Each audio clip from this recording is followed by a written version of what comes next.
بستر سے اٹھ نہ سکی، مگر ریاض کو کوئی ہمدردی نہیں تھی۔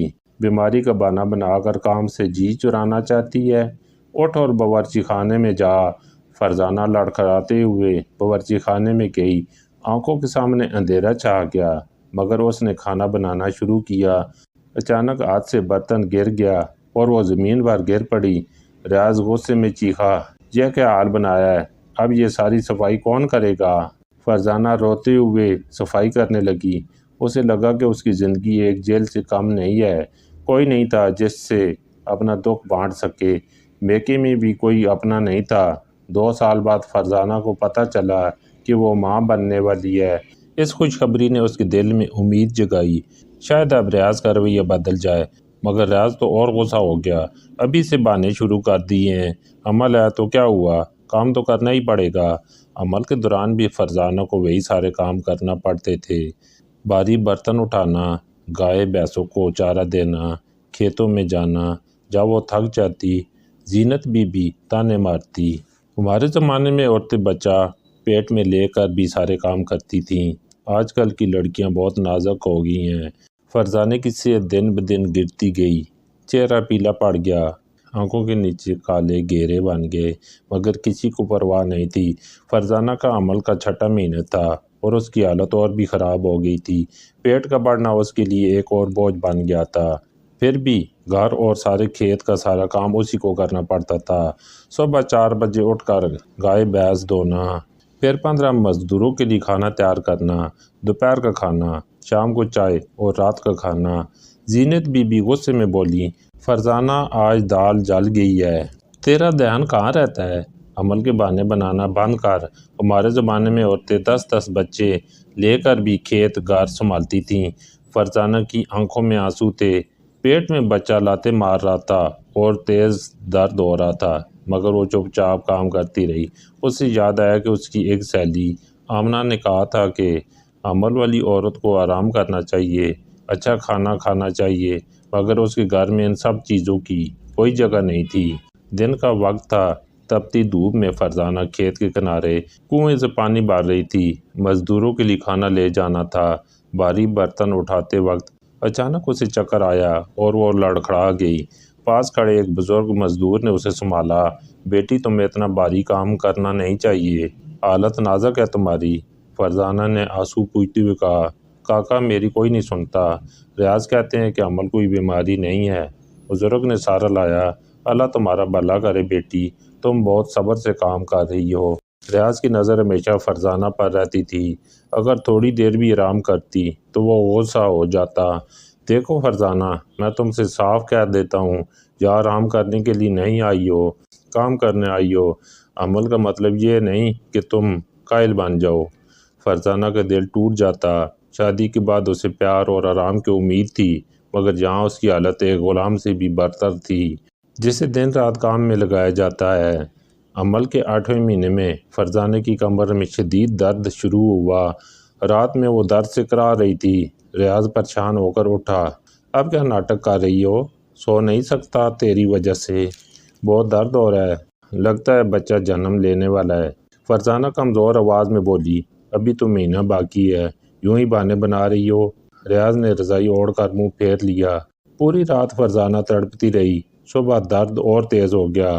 زینت بی بی نے گاؤں کی دائی کو بلایا۔ دائی نے فرزانہ کو دیکھ کر کہا، ارے حالت تو بہت ہی خراب ہے، اتنی کمزور ہو گئی ہے، کیا کھلا پلا رہی ہو اسے؟ زینت بی بی جھوٹ بولی، ارے دائی جی، سب اچھا ملتا ہے، یہ خود ہی کم کھاتی ہے۔ فرزانہ کچھ کہنا چاہتی تھی، مگر درد کی وجہ سے بول نہیں سکتی تھی۔ دائی نے ماتھے پر ہاتھ رکھا، بیٹی ہمت رکھو، اللہ سب ٹھیک کرے گا۔ 2 دن کی مشقت کے بعد فرزانہ نے ایک بیٹی کو جنم دیا۔ بچی بہت کمزور تھی، رونے کی آواز بھی دھیمی تھی۔ دائی نے تشویش سے کہا، بچی کو دودھ کم مل رہا ہے، ماں کا بھی خیال رکھنا ہوگا۔ مگر ریاض اس کا چہرہ دیکھ کر غصے میں آ گیا، بیٹی مجھے بیٹا چاہیے تھا، یہ کیا دے دیا؟ فرزانہ کی آنکھوں سے آنسو بہنے لگے۔ اپنی ننھی بیٹی کو سینے سے لگا کر بولی، یہ بھی تو اللہ کی دین ہے۔ ریاض غصے میں بولا، اللہ کی دین؟ بیٹیاں بوجھ ہوتی ہیں، ان کی شادی کرنا پڑتی ہے، جہیز دینا پڑتا ہے۔ زینت بی بی ناخوش تھیں، پہلا بچہ تو کم از کم بیٹا ہونا چاہیے تھا۔ فرزانہ دل ہی دل میں سوچتی رہی کہ یہ کیسے لوگ ہیں جو معصوم بچی کے جنم پر بھی خوش نہیں ہوتے، مگر جب وہ اپنی بیٹی کو دیکھتی دل پیار سے بھر جاتا۔ اس نے اپنی بیٹی کا نام مریم رکھا۔ مریم کے جنم کے بعد فرزانہ کو لگا کہ اب کچھ دن آرام ملے گا، مگر 10ویں دن ہی ریاض نے اسے کام پر لگا دیا۔ بس ہو گیا آرام، اب اٹھ کر کام میں لگ جا، گھر کی حالت دیکھ رہی ہے، سب بکھرا پڑا ہے۔ فرزانہ ابھی بھی کمزور تھی، بچی کو دودھ پلانے کے بعد تھک جاتی، مگر پورے گھر کا کام کرنا پڑتا۔ بچی کو کمر میں باندھ کر چولہا جلانا، کھانا بنانا، کپڑے دھونا۔ مریم اکثر روتی رہتی، دودھ کم ملنے کی وجہ سے بھوکی ہی رہتی۔ فرزانہ کا دودھ کم آ رہا تھا کیونکہ وہ کمزور تھی اور غذائیت والا کھانا نہیں ملتا تھا۔ یہ بچی اتنا کیوں روتی ہے، کان پھاڑ دے گی کیا؟ زینت بی بی ہمیشہ شکایت کرتی۔ فرزانہ بچی کو چپ کرانے کی کوشش کرتی، مگر بھوک کی وجہ سے روتی رہتی۔ کئی راتوں تک سو نہیں پاتی، دن میں کام، رات میں بچی کی دیکھ بھال، حالت دن بہ دن گرتی گئی۔ 4 سال بیت گئے، مریم ایک خوبصورت بچی بن گئی، مگر اپنی ماں کی طرح ڈری سہمی رہتی۔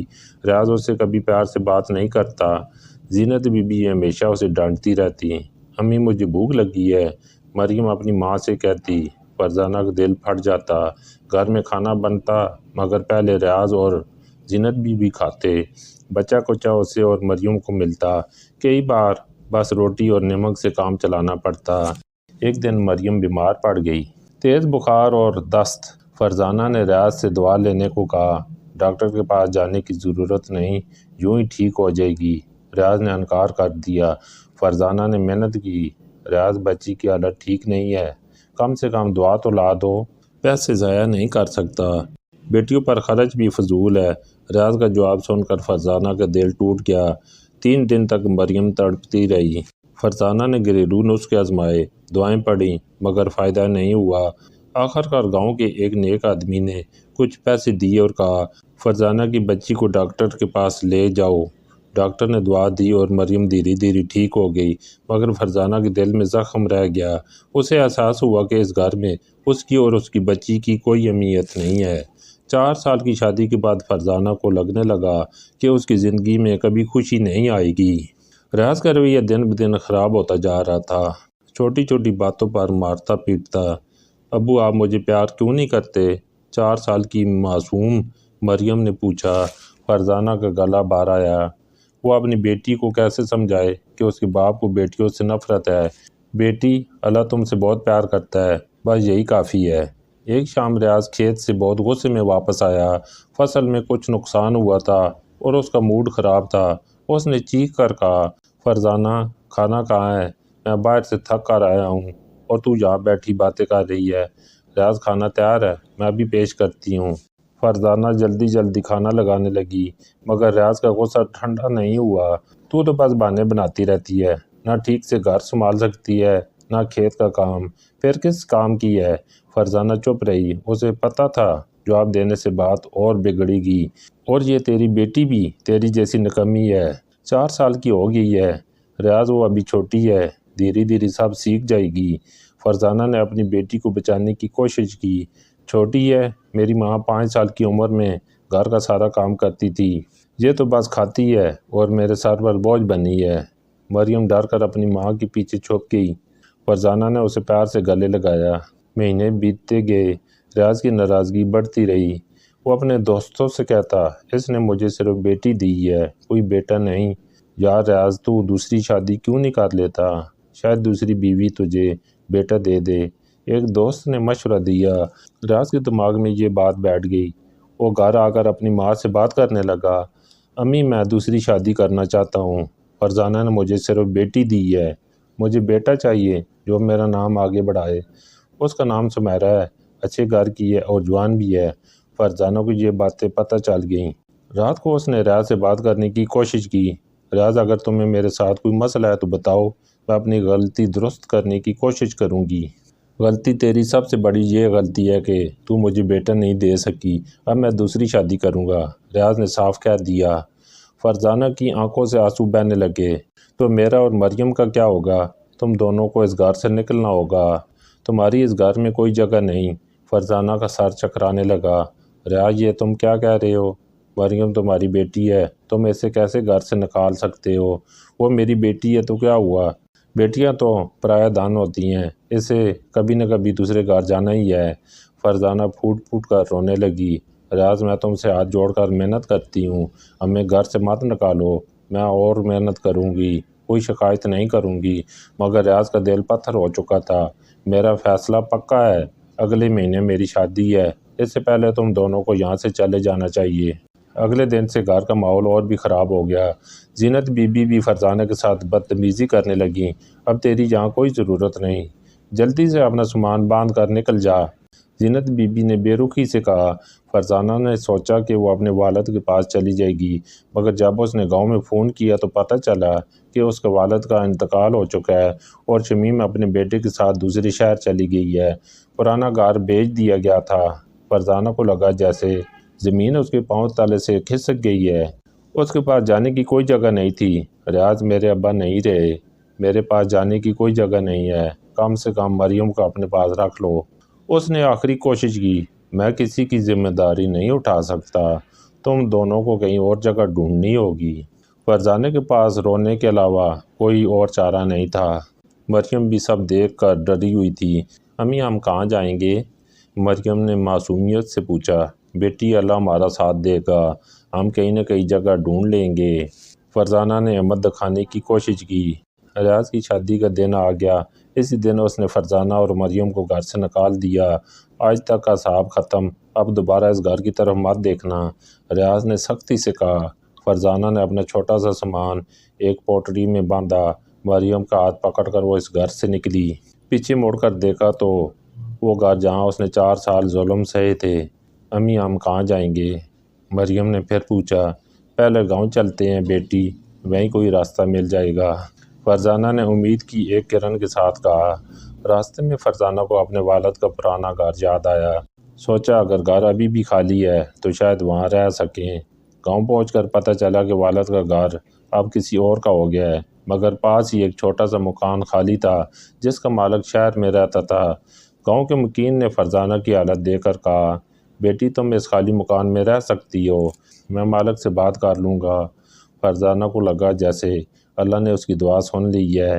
اس چھوٹے سے مکان میں 2 کمرے تھے اور ایک چھوٹا سا برآمدہ۔ امی، کیا ہم یہیں رہیں گے؟ مریم نے پھر پوچھا۔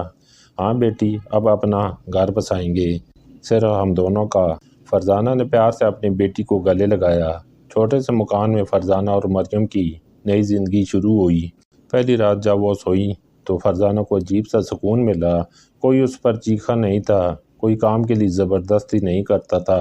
امی، یہاں بہت اچھا لگ رہا ہے، مریم خوشی سے بولی۔ ہاں بیٹی، ہم یہاں آزاد ہیں، اب کوئی ہمیں ڈانٹنے والا نہیں ہے۔ فرزانہ نے رات کی سانس لی، مگر اصل چیلنج اب شروع ہوا تھا۔ فرزانہ کے پاس کمائی کا کوئی ذریعہ نہیں تھا۔ گھر میں صرف تھوڑے سے چاول اور دال تھی جو اس نے سسرال سے لائی تھی۔ 3 دن بعد کھانا ختم ہو گیا۔ مریم بھوک سے رو رہی تھی اور فرزانہ کے پاس اسے دینے کے لیے کچھ نہیں تھا۔ یا اللہ، میں کیا کروں، میری بچی بھوکی ہے اور میرے پاس اسے کھلانے کے لیے کچھ نہیں ہے۔ فرزانہ نے دعا مانگی۔ اسی وقت اسے یاد آیا کہ اس کی ماں اچار اور پاپڑ بنانا جانتی تھی۔ بچپن میں اس نے ماں کو یہ سب بناتے دیکھا تھا، شاید وہ بھی یہ سب بنا کر بیچ سکے۔ گاؤں کی ایک بزرگ عورت آمنہ خالہ کے پاس گئی۔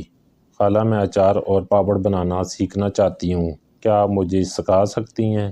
آمنہ خالہ نے فرزانہ کی حالت دیکھی۔ بیٹی، تمہیں سب کچھ پتہ ہے، بس ہمت کی ضرورت ہے، میں تمہیں کچھ پیسے دے دیتی ہوں، تم سامان لا کر اچار بناؤ۔ فرزانہ کی آنکھوں میں آنسو آ گئے۔ خالہ، اللہ آپ کو خوش رکھے، میں آپ کے یہ پیسے ضرور واپس کروں گی۔ اگلے دن فرزانہ نے بازار سے آم، لیموں، مرچیں اور مسالے خریدے۔ رات بھر جا کر اس نے اچار بنایا۔ مریم بھی اپنی ماں کی مدد کرنے کی کوشش کرتی۔ امی، میں بھی آپ کی مدد کروں گی، 4 سال کی مریم نے کہا۔ ہاں بیٹی، تم میری سب سے اچھی مددگار ہو، فرزانہ نے پیار سے کہا۔ صبح فرزانہ اپنا اچار لے کر گاؤں کے بازار میں گئی۔ پہلے دن صرف 2 اچار بکے، مگر جن لوگوں نے چکھا انہوں نے تعریف کی۔ ارے فرزانہ، تیرا اچار تو بہت مزیدار ہے، کل اور بھی لا کر دینا، ایک دکاندار نے کہا۔ دھیرے دھیرے فرزانہ کا اچار مشہور ہونے لگا۔ لوگ اس کا اچار خاص طور پر منگوانے لگے۔ ایک مہینے بعد اس نے پاپڑ بنانا بھی شروع کیے۔ مریم دیکھو ہمارا کاروبار کیسے بڑھ رہا ہے، فرزانہ خوشی سے بولی۔ مریم بھی خوش تھی، اب اسے اچھا کھانا ملتا تھا اور ماں بھی خوش رہتی تھی۔ 6 مہینے بعد فرزانہ نے مربع بنانا بھی سیکھا۔ اس کے پروڈکٹ کی مانگ اتنی بڑھ گئی کہ پاس کے شہر سے بھی لوگ آنے لگے۔ فرزانہ بہن، ہم آپ کا اچار اپنی دکان میں رکھ سکتے ہیں، ہم اچھی قیمت دیں گے، شہر کے ایک تاجر نے پیشکش کی۔ فرزانہ کو لگا جیسے اس کی محنت رنگ لا رہی ہے۔ 1 سال میں اس نے اتنا کما لیا کہ وہ مریم کو اچھے اسکول میں داخل کروا سکے۔ امی، میں پڑھ لکھ کر بڑی ہو جاؤں گی اور آپ کی مدد کروں گی۔ مریم نے کہا، ہاں بیٹی، تم خوب پڑھنا، میں چاہتی ہوں تم ایک دن بہت بڑی افسر بنو۔ فرزانہ نے اپنی بیٹی کے سر پر ہاتھ رکھا۔ 2 سال بیت گئے۔ فرزانہ کا بزنس اب کافی بڑھ گیا تھا۔ اس نے 3 عورتوں کو کام پر رکھ لیا تھا۔ گاؤں کی دوسری عورتیں بھی اس سے اچار بنانا سیکھ رہی تھیں۔ فرزانہ جی، آپ ہمارے لیے مثال ہیں۔ آپ نے دکھایا کہ عورت اکیلی بھی اپنا اور اپنے بچوں کا پیٹ پال سکتی ہے۔ گاؤں کے مکین کی بیوی نے کہا۔ فرزانہ کو فخر محسوس ہوا۔ اسے یاد آیا کہ ریاض کا کہنا تھا کہ وہ نکمی ہے، کسی کام کی نہیں۔ آج وہ خود اپنا کاروبار چلا رہی تھی۔ ایک دن فرزانہ شہر میں اپنا سامان سپلائی کرنے گئی تھی۔ واپسی میں راستے میں اس کی نظر ایک بھیک مانگنے والے پر پڑی۔ وہ آدمی بہت کمزور لگ رہا تھا اور گندے کپڑوں میں تھا۔ فرزانہ کا دل پسیج گیا۔ اس نے اپنے پرس سے کچھ پیسے نکالے اور اس بھیک مانگنے والے کو دیے۔ بھیک مانگنے والے نے اوپر دیکھا اور فرزانہ کو پہچان گیا۔ وہ ریاض تھا، وہی ریاض جس نے اسے اور مریم کو گھر سے نکالا تھا۔ ریاض کی آنکھوں میں شرم اور پچھتاوا تھا۔ فرزانہ، تم؟ ریاض کی آواز کانپ رہی تھی۔ فرزانہ کو بھی پہچاننے میں دیر نہیں لگی۔ اس نے حیرت سے پوچھا، ریاض تم یہاں کیسے؟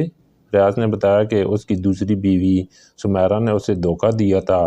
شادی کے بعد اس نے ریاض سے سارے کاغذات پر اپنے نام کے دستخط کروا لیے تھے، پھر ایک دن ساری جائیداد بیچ کر اپنے عاشق کے ساتھ بھاگ گئی تھی۔ میری امی کی بھی موت ہو گئی تھی، گھر زمین سب کچھ چلا گیا، اب میں سڑکوں پر بھیک مانگنے پر مجبور ہوں، ریاض نے آنسو بہاتے ہوئے کہا۔ فرزانہ کو اس پر غصہ آنا چاہیے تھا، مگر اس کا دل بھر آیا۔ ریاض، برا وقت کسی کے ساتھ بھی آ سکتا ہے۔ فرزانہ، میں جانتا ہوں کہ میں نے تمہارے ساتھ بہت ظلم کیا، اللہ نے مجھے اس کی سزا دی ہے، میں تم سے معافی کی امید نہیں کرتا، مگر مریم کی خاطر مجھے معاف کر دو۔ میری بیٹی تو ٹھیک ہے نا؟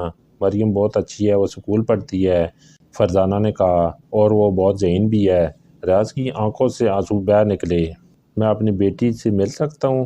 فرزانہ نے کچھ دیر سوچا، پھر بولی، ریاض تم چاہو تو یہاں کام کر سکتے ہو، میرا کاروبار اچھا چل رہا ہے، تمہیں رہنے کی جگہ اور کھانا مل جائے گا۔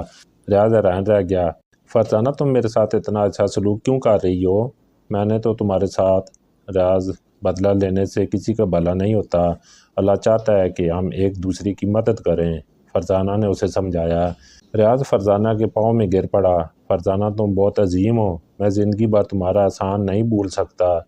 گھر واپس جا کر فرزانہ نے مریم کو سب کچھ بتا دیا۔ مریم اب 8 سال کی ہو گئی تھی اور سب کچھ سمجھتی تھی۔ امی ابو نے ہمارے ساتھ بہت برا کیا تھا، پھر بھی آپ ان کی مدد کر رہی ہیں۔ بیٹی، اگر ہم بھی برا کریں گے تو ہم کیسے ان سے مختلف ہوں گے؟